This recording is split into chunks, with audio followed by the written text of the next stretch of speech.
안녕하세요, 미남입니다. 자, 세상을 바라볼 때 긍정적인 시선으로 바라보시는 분들 많이들 계시죠? 물론 인생을 살아갈 땐 좋습니다. 하지만 이 긍정적인 회로를 갖고 계신 분들이 파보를 하면서 가장 많이 실수하시는 부분이 있는데요. 오늘은 그 두 가지 부분에서 이야기를 해보려고 합니다. 그럼 어떤 부분인지 지금부터 자세히 파악해 보겠습니다. 솔직히 우리가 매일 파업에 도전하는 이유는 바로 성공을 위해서입니다. 바로 돈을 더 많이 벌기 위해서죠. 그런데 이때 긍정회로만 작동해서 자꾸 말도 안 되는 방향으로 투자를 진행한다면 이는 결과에 좋은 영향을 줄 수 없습니다. 항상 긍정적인 마인드로 살자고 외치는 저 미남의 경우에는 실패했을 때 좌절하는 것보다는 조금은 산뜻하면서 긍정적으로 미래를 좋게 바라보면서 멘탈을 관리하는 게 좋다고도 생각합니다. 하지만 여기서 가볍게 멘탈을 관리하는 것과 무조건 희망을 갖고 파벌을 대하는 것에는 차이가 있습니다. 정확하게 성공을 향해서 방향을 잡아가고 싶으시다면 내가 무엇을 실수하고 있는지 어떤 부분이 문제인지 잘 파악하는 것이 필요합니다. 오늘은 제가 여러분들에게 가장 중요한 것 두 가지를 알려드립니다. 아직 오늘 영상의 이 부분을 잘 모르고 계시면 결국 실수를 반복하고 이는 계속 이어져서 실패를 만들 수 있으니 이 부분에 대해서 완벽한 해결책을 찾아보시기 바랍니다. 자, 그럼 본격적으로 오늘 영상도 시작합니다. 시작 전에 좋아요, 구독 꼭 부탁드립니다.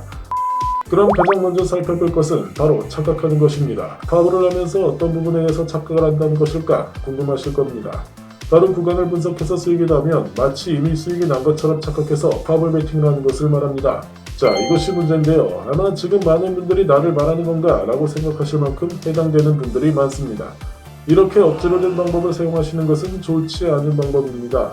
이 부분에 대해서 조금 더 구체적으로 확인을 해볼 수 있도록 정확한 수익과 손해에 대한 재무제표를 작성해 보시길 추천드립니다. 제가 재무제표를 작성하는 방법도 영상으로 제작을 해드릴 테니 수익과 손해를 정확하게 작성하고 그 이후에 더 나은 방향으로 전진할 수 있도록 확실하게 잡아가시기 바랍니다.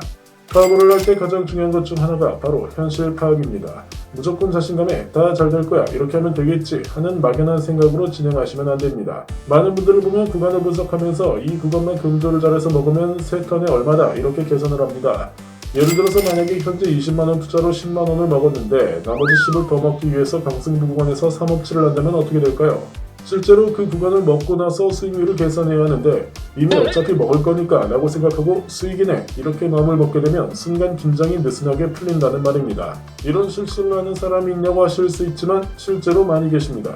그래서 저에게 많이 상담을 요청하시기도 합니다. 이렇게 판단하는 경향이 있는데 이럴 때 미남님은 어떻게 하시는지 물어봅니다. 저의 경우 이럴 때는 간단하게 팩트를 체크합니다. 실제로 일어나지 않은 일에 대해서 생각을 하지 않고 지금 현재의 상황만 바라보는 것입니다. 그래서 수익과 손해를 한눈에 볼 수 있도록 기록이 필요하며 실제로 결과가 나온 다음에는 바로 노트에 적고 예상을 합니다. 먹을 수도 있다라는 상상은 얼마든지 할 수 있습니다. 하지만 그곳에 의존하게 되면 이것은 실수를 부르게 만듭니다. 긍정적으로 멘탈을 잡는 건 좋지만 아직 먹은 상태가 아니라면 끝까지 집중해서 나아갈 수 있도록 팩트부터 꼭 확인하시기 바랍니다. 두 번째 부분은 바로 엉뚱하게 하는 것입니다. 엉뚱하게라는 말이 나오니까 많은 분들이 뭘 엉뚱하게 한다는 거지? 라고 궁금하실 겁니다.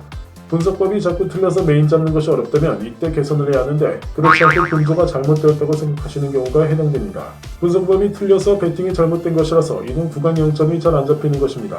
이는 결국 내가 이 구간에 대해서 정확하게 파악을 못하고 있다는 말입니다. 분석 방법을 바꾸고 금조를 바꾸도록 시도를 해야 하는데 분석법은 무조건 밀고 나가면서 금액 조절만 가지고 너무 작았나 너무 컸나 이렇게 생각하시면서 금액 조절만 계속 잡아가는 것을 말합니다. 이런 습관으로 파벌 하는 분들이 계시냐고요? 이런 경우도 많은 걸로 알고 있습니다. 실제로 제 지인 중에 파벌 하시는 분 중에는 무조건 분석법은 그대로 픽스하고 금조만 바꿔서 리스크를 줄이려고 하신 경우도 있습니다.